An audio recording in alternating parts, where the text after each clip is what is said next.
باران هەموو بارینێکی هەر جوان نییە و هەمووشیان ناویان بارانە. باران هەموو بارینێکی هەر جوان نییە و هەمووشیان ناویان بارانە. دارستان هەموو دارێکی هەر جوان نییە و هەمووشیان ناویان هەردارە. مرۆڤی خوا، باڵندەی خوا، ئاژەری خوش هەموو وەکو یەک جوان نین و شێعرەکانی منیش هەروە.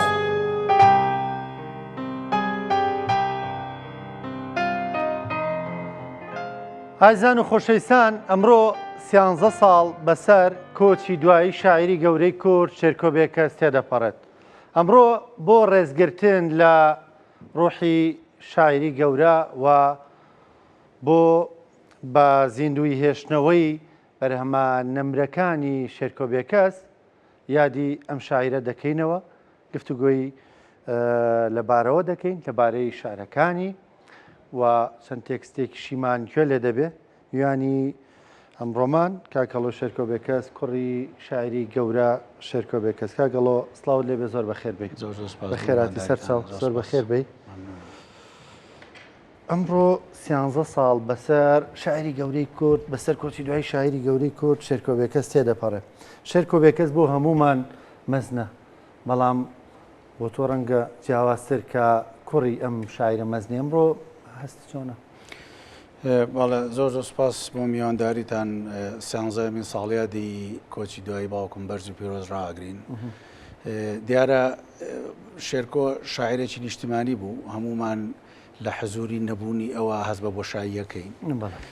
بۆیە ینی هەمیشە خۆی هەستی نیشتیمان پەروەری ناو شاعیرەکاندا هەر هەیە، ینی شعری نیشتیمانی هەر دەنووسرێ.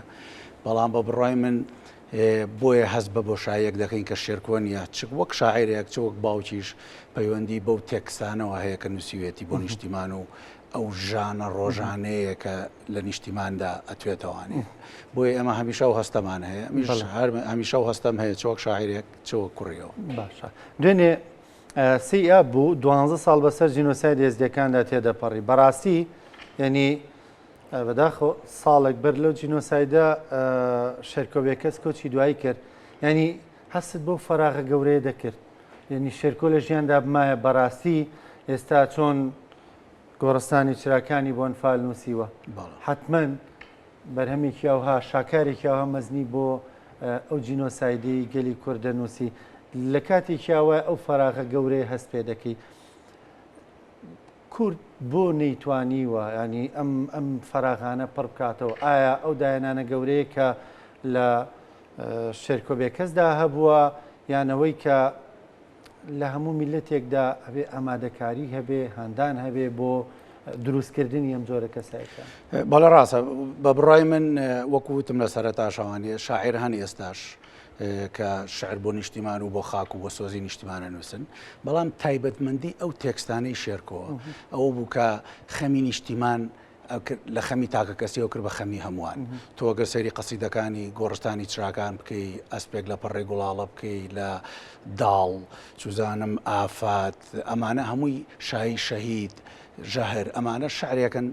ئەو تێکستانن کە هەموو کەسێک خۆی تیابینێتەوانێ. بۆیە هەست بەو بۆشاییەکەیت و ئەو پاشەکشەیە بینی لە شعردا. ئەوە نییە کە ئێستا شعری نیشتیمانی نانووسراویان نیشتیمان پەروەری مردووە لە ناو شاعرانی دیکە، نا هەر هەیە. بەڵام ئەو تێکستانەیە کە تایبەتمەندیەکەیەتی بە بڕای من. تایبەتمەندیەکی دیکەش ئەوەیە گۆڕانی بارودۆخی کۆمەڵایەتی و سیاسیە ئێستا کە ئەکاتە ئەوەی کە هەندێک کەس بۆ ئەوەی کە ئەگەڕێتەوانەیە کە ئەم بارودۆخە نالەبارە شعرە سۆزی و نیشتیمانەکان گۆڕاون بە شعری ڕەغنەی. بۆیە ینی هەستەکەی شعری نیشتیمانی بە شێوەیەکی گشتیش پاشەکشەیەەکە و لە سەردەمی دنیای تەکنۆلۆژیاشە، ینی هەمەکان و بیرکردنەوەکانیش ئەگۆڕێت. ینی شعری نیشتیمانی خەڵک زیاتر بە دوای هەندێشتی تاکە کەسی دەرونی ئاگەڕێوەک لە شعری نیشتیمانی. بۆی ئەمانە هەمووی تێکراواکە کە هەست بکەی پاشەکشەیەک لە شعری نیشتیمانی هەیە. بەڵام کاگەڵۆ بیرمان شێرکۆش دەنگێکی گەورە بۆ هەر نەبوونی حزوری، ینی ئەبێتەوە ئەو بۆشاییەکە دەڕاستە. باس لۆ کرد بە گۆڕانکاری لە سەردەمەکەیە بە بوونی و هەموو کێش و مەشاکیلە لە وڵاتەکەمانە. ینی بەڵام هەر بۆ خۆی ینی لە تێکسەکانی شێرکۆبێکەسدا دەبینین هەمیشە ئەوە نییە ستایشی و نیشتیمانە بکە ستایشی و دۆخە بکە کە تێداین بەڵەوە شارە جوانانەی کە هەیەی نیشتیمان تۆ تەوێ هەرچیەک بیوە چۆنێ بی خۆشەوی هەزاران ڕخنەی جیاوازیە لە سیستەمەکە لە دەسەڵاتەکە لە نیشتیمانەکە خۆی وا ناسراوە ینی نیشتیمان پەروەری چەق و شێرەیەکی زۆر دیاری شعرەکانی شێرکۆی 50 ساڵی ڕابردوون بەڵام مەسەلەن هەڵگەڕانەوەی کۆی ئەم شتانە لە ئێستا کچێک نیشتیمانمە ئەبینرێ لە 2011دا بۆیە وتم ینی سۆز و نووسین بۆ خاک و بۆ نیشتیمان لە لای شاعیرەکان باو بووە بۆیەش ئێستا لەم سەردەمانی کۆتاییدا و هەرچەنە 2 ساڵ پێش کۆچی دوایی شێرکۆ ئەمە بینرا کە جۆرێک لە شعری ڕغنەی دژی نیشتیمان و دژی با بڵێن حکومڕانی و ئەو بارە کۆمەڵایەتی و سیاسی کە هەیە لە کوردستاندا بەڵام لەبەرەوەی کە بە زمانی خەڵک دەنووسێ بە زمانێکی سادە بە سیمبولیکردنی شتەکان دەنووسێت هەموو کەسێک خۆی تیابینێتەوانێ خەمە لە تاکە کەسیەوە کاتە خەمێکی گشتی بۆ هەمووان بۆیە لە نەمانی حزوری دەنگێکی وایە هەست بە بۆشاییەکەیت کاگەڵۆ چۆن شاری دەنووسی ساتەکانی نووسینی شاری شەرکۆبێکەس کەی بوون چکات بوون مەسەلەن نایە کاتی دیاریکراوی هەبوو یان دۆخێکی دیاریکراوی هەبوو بۆ خۆی دروستی بکە تا شاری تیا بنووسێ قسەیەکی باو هەیە هەموو وا دەزان دەبێت شاعیر لە بەرمانگە شەو بە شەو بنووسێت و جەوەکە شاعری بێ ئەمە پێچەوانە بوو لە لای باوکم ئەوەی کە من هەستم پێکرد زۆر جار دەمبینی هەموو نووسینەکانی خۆی لە دەی بەیانی هەتا یەک و دوی نیۆڕۆ دەنووسی لەو کاتانە چزان بڵم لە دەستگای سەردەم کاری کردویان لە شوێنێک بووە زۆر کەم بە شەو بینیمە بنووسێ هەر نەمدیوە ینی شەو کەم دەینووس هەرگیز نەیدەنووسی بە شەو بە ڕۆژناڵێکمان ڕەنگە واسمان کرد بێت کە شێرکۆ زەربەی شارەکانی لە شەوانووس نەخێر هەمیشە خۆشی وت لە کتێبی ١ ڕۆژتانیایە باسیەکەم ڕۆژەژان خوشکەکەم هات گڵۆپەکانی کەس کرد و مۆمەکی داگرسان وتی جەوی شاعری وتی لای بە گڵۆپانە داگرسێن وتمان کەواتە جەوی شاعری وانی ئەگەرواتێ ئێمە هەستمانەکردبێت تاریک بێ و مۆم داگرسا بێ و شاعر بنووسی بەڵام زۆربەی تێکستەکانی خۆی بە ڕۆژ دەنووسی باسیەوت کرد قسەیەکی باویش هەیە پێمان وایە شاعرە گەورەکان جۆرێک لەوەی ئیلهامیان بۆ دەهات ئێمە ئیلهام دەبینی لە نێو شارەکانی شێرکۆ بێکەسدا بەڵام مەستەکەین بەرهەمی خەیاڵی خۆیەتی من زۆر وەڵامیان پرسیارم داوەتوانە بۆ ئەو پرسیار لە خۆشم کراوەکو خۆشم کە شعرە نووسم بە بڕۆی من خۆ پەروەردەکردن و خوێندنەوەی زۆر ئەبێتە هۆی ئەوەی کە بەهرەی تۆ گەورەتر بکە بە بڕای من ئەگەر بەهرەیەکت تێدا بێ و خۆت پەروەردە نەکەیت و پاشخانی ئەدەبی خۆت باش پێش نەخەیت و زۆر نەخوێنی تاوانێ بڕۆمانیە بتوانانی بی بە شاعرێکی گەورە ئیلهام بە تەنها بەشێکە لە بەشە بچووکەکان بەهرە بەشێکە لە بەشە بچووکەکان بەشە گەورەکەی خوێندنەوەی خۆت و پەروەردەکردنی پاشخانی ئەدەبی خۆتە بەڕاستی چۆمان لە تێکستێکی شێرکۆ بێ بۆیە لە سەرەتا باسم کردیانی نووسینەکانی شێرکۆ ڕەنگە ئەتوانێ جیاوازیەکی تیا بێ لەگەڵ شاعیرانی دیکە خۆی لێرە ئەڵێ چی ئەڵێ جیاوازی من و زۆر شاعیر هەر ئەوەیە ئەوان زۆریان سەخت و گران بە زمانێکی بۆ غرنجی ناو باو بۆران بۆ عاشقی خۆیان ئەنووسن بۆیە عاشقیش لەوانەوە چەند نزیک بێ تیان ناگا جیاوازی من و زۆر شاعیر هەر ئەوەیە بە زمانێ سادەوەک و ئاوی ڕەوان بۆ عاشقەکەی خۆم ئەنووسم بۆیە عاشقیش ئەگەر لەو پڕی دنیاوێ لە من ئەگا جیاوازی زمانی شعریە ینی من هەمیشە کە لەگەڵ دانیشتم وەکو دوو هاوڕێباسی شعر نووسینمان دەکرد بە منی ئەوت باشترین جۆری شعر ئەو شعرانن کە بە زمانێکی سادە و ساکار ئەنووسرێن کە تۆ ئەی خوێنی توانێ ئەڵێ ئەمە زۆر ئاسانە منیش ئەمتوانی بینووسم بەڵام بۆم نەنووسراوە ئەمە شعری باشە ینی شعری خۆت پیشانی دەدا بەڵێ شعری خۆم شانەدا من لە سەرەتادا کە دەستم پێکرد بە نووسینی شعر زیاتر بە نووسینی پەخشانی درێژ و بەمانە ڕێنماییە کردم پێوتم ینی لە ڕێی زمانەوانیەوە لە ڕێ ڕێنووسەوانی لە ڕووی قاعەوە لە ڕێی ئەمانەوە بە دڵنیایی هەمیشە ئەیوت ڕوون بەرەوە ڕوون شت بڵێ قەت وامەکە شت لە خەڵق قورس بکە باشترین جۆری شعرەکان ئەو شعرانن کە بە زمانێکی زۆر سادە و ساکار خەڵک لیان تێگا شعرە باشەکان قورسەکان نین ساکار و سادەکانن باشە یەکی تر لەو حاڵەتانی کە لای شێرکۆ بێکەس بە دیەکەینەوەی کە ڕەنگە وڵاتیەک لەو سەری دنیا لە وڵاتێک کە زمانە کەشمان نەزانێ گەر شارێکی شێرکۆی بۆ وەربگێڕی ببێ بە ئیحساسی ئەویش ینی گردردونی بوونی شعری شێرکۆیە زۆر جارێمە شارمانەیە زۆر شتی جوان دەنووسێ کرێ بڵین شاعری گەورەیە بەڵام خەمەکانی خەمی لۆکاڵی نیشتیمانەکەی خۆیەتی خەڵکەکەی خۆیەتی هەڵقوڵاوی ناو خەم وازارەکانی خەڵکەکەی خۆیەتی بەس ئەمە لە لای شێرکۆ فراوانتر دەیبینین یعنی ڕەنگە شارێکی عاشقانەی یان سۆزداری شێرکۆ بێکەس هاوڵاتیەکی ئیسپانی ئەوروپی ئەمریکیش لەگەڵ احساسی ئەودا بێتەوە بەڵەوە ئەو تێکستانی باوکم کە وەرجێڕاونەتە سەر زمانە زیندۆکانی دنیا زیاتر ئەو کورتە شعرانن کە ئاسانتر ئەگەنە لای خوێنەر ڕەنگە وەرجێڕانی قەسیدەیەکی درێژ زۆر سەختتر بێ بۆ کەسێکی غەیرە کورد چۆکەم دوای لە کۆد و ناو شتەکان ڕەنگە جوان نەگا باوکم هەمیشە بۆ سروشت بۆ ئازادی خوازان بۆ میلەتانی دیکەی ژێردەستە یعنی با بڵێن بۆ باڵندەکان بۆ شاخ و بۆچەوە بۆیە جوانتر ئەگاتە خەڵکانی غەیرە کوردیش لە بەرەوەی کە شتەکان هەمویان پێکەوە هاوبەشن کە باز لە مانگ و لە ئەستێراکە یان باز چوزانم لە ئازادی خوازانی دنیای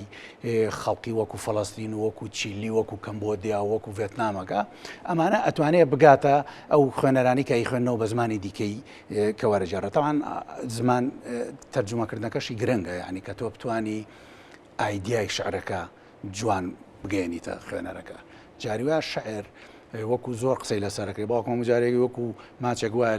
لە بینی دوو شوشەوە بیکەی تامی نییە وەکو گوڵی نایلۆن وایە بۆنی نییە حەمزاتەوە فەڵێ وەکو ئەو دیوی فەرشێک وایە کە بە هەڵۆجێڕاوی سێری بکەی شعر ژانەرێکی زۆر تایبەتە بۆ وەرجێڕان دەبێت بەلایانی کەمانێ ئەگەر ئیقاع و دەنگەکەش نەگا دەبێت ئایدیاکە بگە تەکسێک ترمان گوێ لێ بێ کاکەڵۆ بەسەرچاو ئەگەر حەزت لە بارانە نابێت چەتری بۆ هەڵگری گەر حەزت لە خەزانە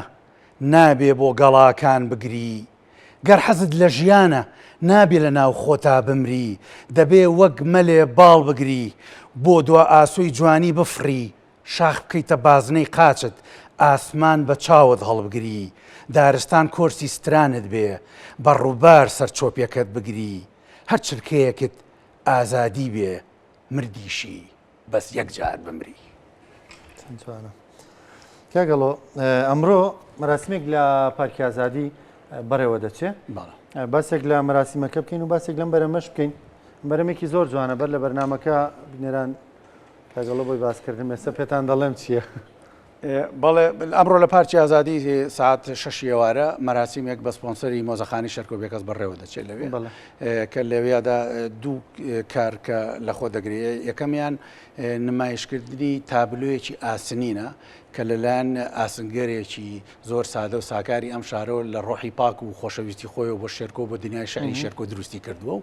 لە پشت گۆڕەکەیەوە بە دیوارەکە هەڵەواسرێت وەستا بارامی مەلابەکر ئاسنگەرێکە هاوڵاتێکی ئاساییە ئەو دوێنێ بە منی و بە تەکسی هاتبوو بۆ شوێنەکە وتی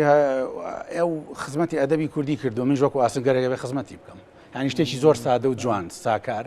ئەوەی چەکە بێت لەو کارانەی کە لەوێ پەردە لەسەر لادرێ و لە پشت گۆڕەکەوانەیە با بڵێن پەیکەرێکی تابلوێکی ئاسنینی گەورەیە ئەوە نمایش دەکرێت 73 ئاماژەیە بە تەمەن و ساڵەکانی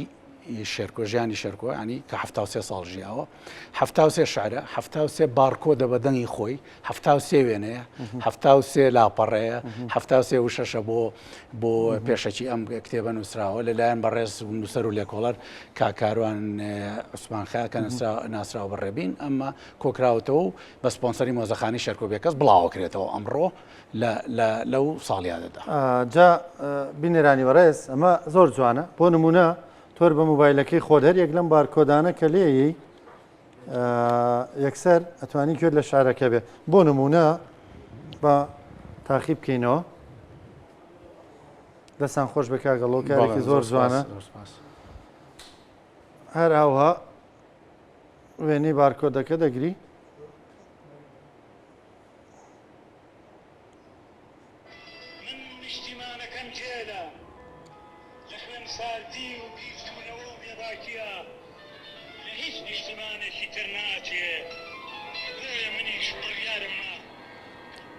ئەمە ئەو شعرانن کە زۆر لە ناو سوسیال میدیا و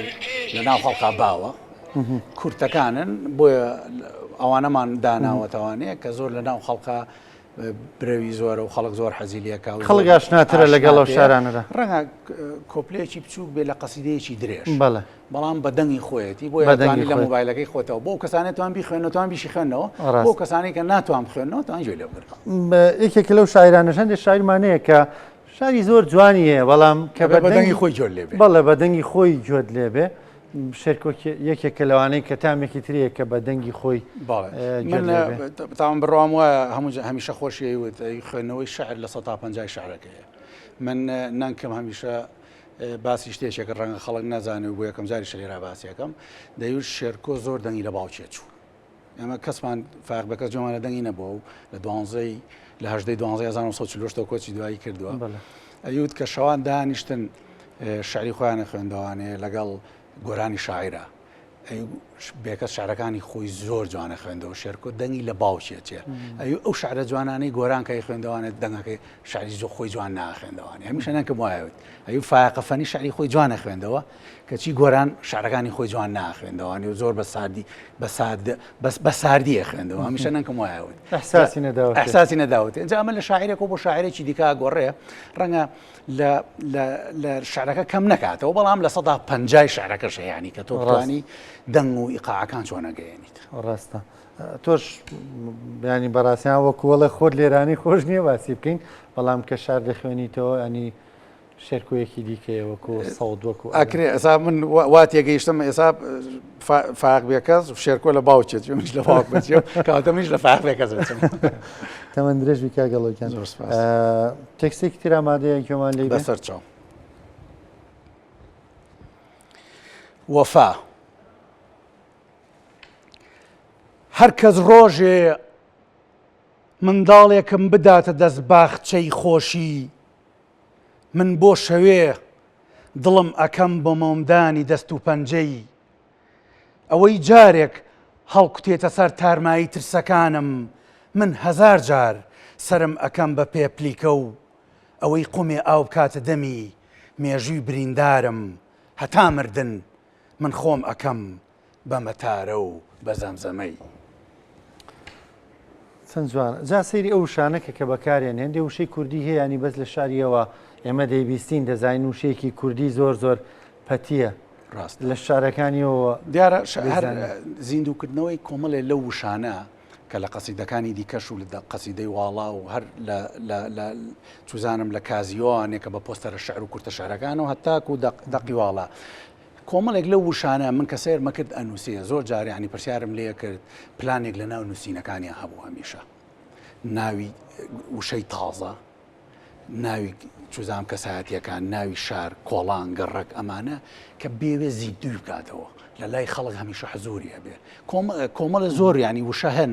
ینی کە ئەو لە شارەکانە تۆ جۆ لێبێ ئیتر لە لای تۆ تازە ئەبێت ڕاست ینی ڕەنگە زۆر کەمیش بەکار بێ بەڵام زۆر وشەشن کە وشەی کوردی پەتین جا بۆیە هەمیشە ئەو خەسڵەتە هەیە لە شعری شێرکۆدا زیندووکردنەوەی ئەو وشانن کە خەڵک کەم بەکاریان دێنێ و کوردی پەتیشن. ڕاستە کاگەڵۆ شێرکۆبێکە چ حەسرەتێکی هەبوو بەدی نەهات باسی کردبێ ئەوەی ئێوە لێ لە کتێبی 100 ڕۆژتەنیایە بە درێژی باسم کردووە نووسینێکی هەبوو بە ناوی یادەوەری پاسکیلێکی کەرکوچی کە پێشتر زۆر باسمان کردووە بەڵێ کە دوایی تاوام کرد ئەمەیشە بوو لەو نووسین و چامەدانی کە ئەویست بۆ کەرکووک تەمەن باسی لە دەمی پاسیلێک و مێژووی شاری کەرکووک لەژێڕێتەوانێ بە منیەوت لە کاتی نەخۆشیەکە حەزەکەم چابمەوە بەس بۆی ئەم قەسیدەیە تاوا بکەم کە هیچێک بێت لە گەورەترین و درێژترین و باشترین کارەکانم لەبەرەوەی کە بۆ کەرکووکە دیار بۆ حەسرەتە نەیتوانی تاوای بکە دوو بەشی لێ نووسی بوو ئیتر من ئەوە تاوام کرد و پلانێک هەبوو لە ناو وەکو پێشتریش ئاماژەم پێ لە قسەکانی منان لە ناو هەموو نووسینەکانی خۆیان پلانێکە بوو باسی چۆن باسی ئەو پاسیلە بکە مێژووی شاری کەرکووک چۆن بجێڕێتەوە لە دەمی چیەوە گەڕەکەکان چۆنە کەسایەتیەکان چۆن بووانی دەقەکەی جوان جوان کوڵام بوو داینابوو بۆیە منیشتوانی من ڕۆژانش کە پێکۆ دانیشتین لەو بەرچاوڕوونی ئەوە باڵێ 100 ڕۆژ کۆتایی ژیانی کە لە 25 چواری 2013 هاتەوە تا چواری هەشت 2013 کاتە 101 ڕۆژ ئێمە پێکەوە بین ڕۆژانە زۆر پرسیارم لەسەر ئەو دەقەلەیە کرد منیش هیچێک لەو پاڵنەرانی کە تەواوم کرد ئەوە بوو کە ئاواتێکی ئەو بوو کە بتوانێت تەواوی بکە ئەجینا من لە خەیاڵمدا بوو کە ئەم دەقەوەکو خۆی هەرچەنەوەکو خۆشی بڵاو کراوەتەوانێ بەبێ ئەوەی کە هیچ دەستکاریە بکرێ دوو بەشی لێ نووسیەوە لە ڕەشنووسیەکە هیچێک لەو ئاواتانە و لەو هیوانەی کە هەی بوو تەواوکردنی ئەو دەقە بوو بۆیش من زۆرم لە خۆم کرد کە ئەو ئاواتەی ئەو بێنمەدی سپاس دەکەم زۆر بەڕێز کاکەڵۆ شەرکۆبێکە سپاس بە بەشداری